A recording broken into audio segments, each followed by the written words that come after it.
O'zbekistonning tashqi qarzi 72,2 milliard dollarga yetdi. O'zbekistonning tashqi qarzi 2025-yil yanvar-iyun oylarida yana 8 milliard dollarga oshib, jami 72,2 milliardni tashkil etdi.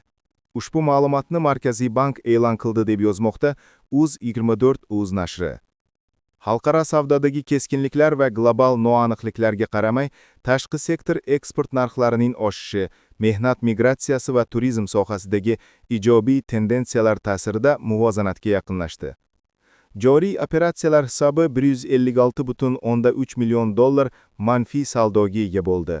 2024-yilning shu davrida bu ko'rsatkich -2,9 milliard dollar edi.